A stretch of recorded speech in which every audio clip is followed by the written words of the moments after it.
Hi everybody, welcome back to Mando Lessons. My name is Baron Collins Hill.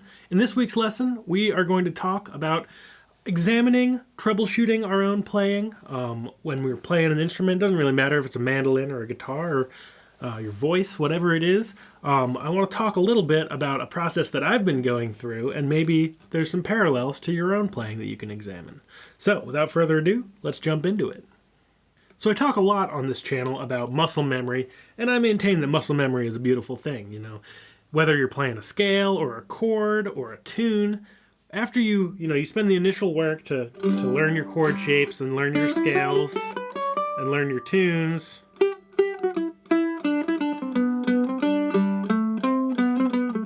whatever it is, whatever kind of music you're playing, that's not really important. What's important is thinking about muscle memory and how it improves our playing, but then how it can also kind of get us into a bit of a rut. So there's a couple aspects of my own playing that I've been thinking about and sort of realizing that it's not so much that there's something wrong with my playing, it's just sort of my taste has changed a little bit in the last couple months, and I'm just sort of reworking through a lot of stuff that my hands do automatically and trying to kind of establish a new sound. And I'm talking kind of slight changes here. I'm not doing anything drastic, but I think it's a good opportunity to look into your own playing and see if there's things that you've sort of gotten into a habit of and don't think about anymore that maybe can use some adjustment or some improvement. And so one example of that in my own playing is, as I've talked about a lot on this channel, I love using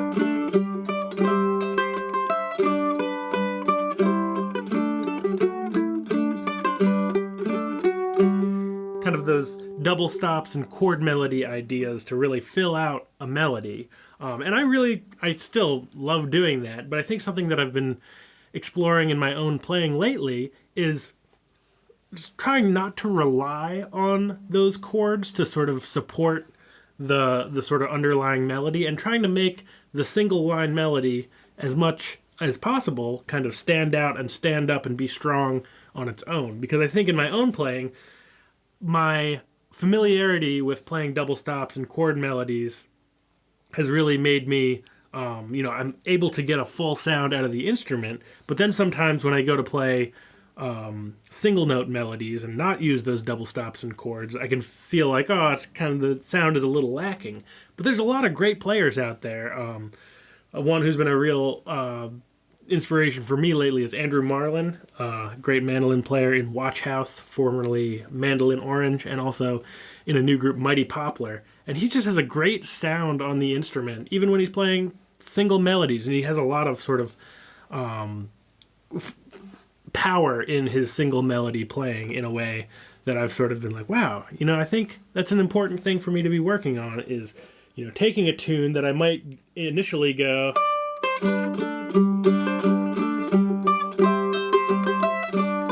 get all those chords in there, and then when I go to play the melody as a single line,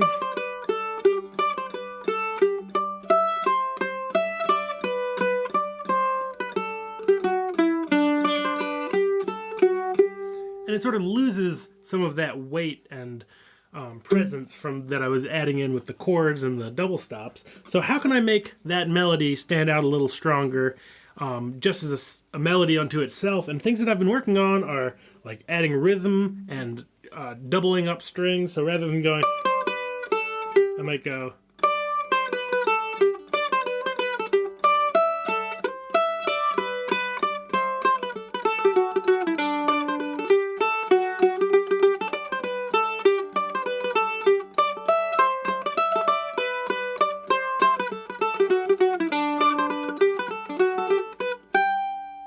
and that's a tune that's, what is that tune called? It's in my intermediate series.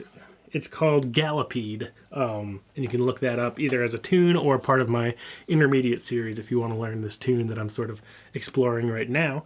But the idea is, take your single melody. Maybe you've been working on a lot of these double stop things that I talk about in my lessons. And maybe you can join me in this pursuit of, going back to the straight melody, kind of forcing myself not to play chords and ornaments and really trying to make that melody as powerful as possible, and sort of play around with it. So that's kind of one aspect in sort of like my musical taste, kind of going back towards single melody lines in some circumstances. And on a physical side, I think something that's kind of connected to that is I've talked a lot about finding the sweet spot on your instrument. So, for example, like where your right hand is on the instrument can have a profound effect on the sound of the instrument. So if I just play like a G scale right close to the bridge,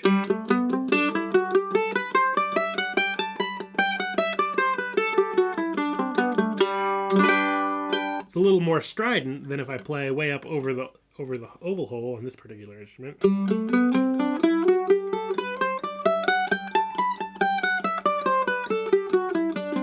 It's a very different sound up there. And I think what I'm finding is I have sort of over the years trended further and further up towards the fingerboard. So my sweet spot for a lot of my playing is sort of my hand kind of right in with this instrument when I have an oval hole, sort of like right over the hole. But I've really been enjoying just pulling back, half an inch maybe.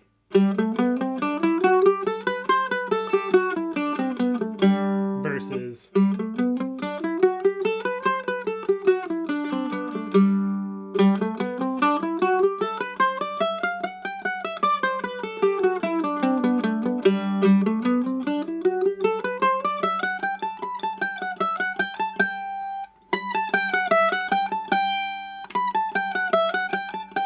and playing around, trying to get out of that rut, kind of physical rut with my right hand of, playing up here, trying to pull back just a little bit. I feel like it kind of tightens up the sound a little bit, gives a little more weight to the sound of the individual note, and therefore helps me not rely so much on double stops and chord melodies like I was talking about earlier.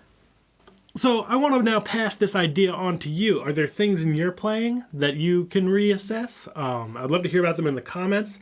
A lot of things that I work with people on include like pick direction. Maybe you feel like you've got a good kind of solid foundation on pick direction, but you haven't thought about it in a while. Maybe go back and revisit that. I'm doing a little bit of that too, but I haven't come to any solutions, so I'll save that for another episode. But maybe, it can be, I've often talked a lot about sort of the fundamentals of being comfortable with the instrument.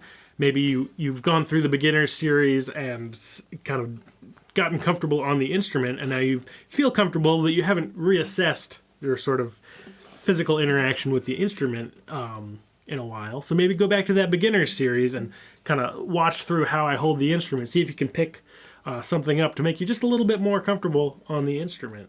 Maybe it's something more musical, like me avoiding double stops for a little while, or kind of pulling my hand back to get a different tone out of the instrument.